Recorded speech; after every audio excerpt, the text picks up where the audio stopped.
काही कारण नसताना जेव्हा मराठी वारकरी संप्रदायाची टोपी, तुळशीची माळ गळ्यामध्ये, त्याच्यावरती पांढरे 2 ठिपके, वारकरी संप्रदाय स्पष्ट दिसतं, तेव्हाही सुद्धा त्या भाजीवाल्याला मराठी बाई भैया कैसा दिया म्हणते ना, त्यावेळेला तो दुधी भोपळा तुझ्या डोक्यात घालावासा वाटतो.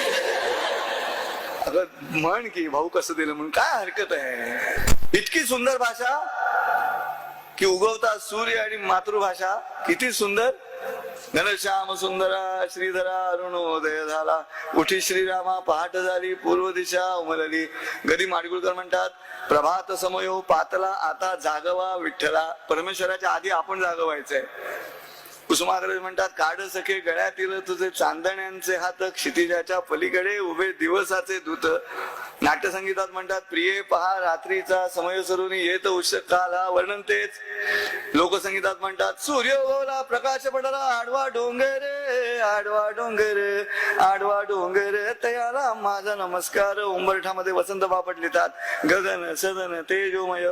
तरी भाषा संपत नाही. सुधीर मोघ्यांना हीच भाषा शब्द पुरवते. फिटे अंधाराचे जाळे झाले मोकळे आकाश. ही भाषेची ताकद नव्हे काय. कशासाठी दुर्लक्ष.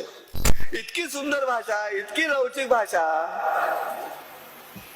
आम्ही का नाही प्रेम करायचं. आई म्हणून का नाही प्रेम करायचं तिच्या.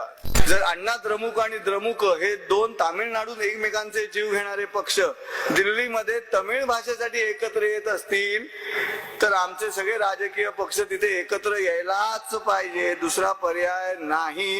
हे राजकीय पक्षांना सांगावंच लागेल की तुमचे बाकीचे मुद्दे बाजूला ठेवा. आता मराठी खरंच समजा. हात जोडून विनंती करतो. कुठचाही आग्रह, राजकीय आग्रह नाही, सामाजिक आग्रह नाही. मराठी माणूस म्हणून मराठी माणसाची संवाद साधताना खरंच हात जोडून आग्रह करतो की अजूनही ती वेळ गेलेली नाही. अजूनही मनशांती हवी असेल तर तुम्हाला तुमच्या मातृभाषेशी प्रामाणिक आणि अत्यंत निस्संगपणे प्रेम करावंच लागेल.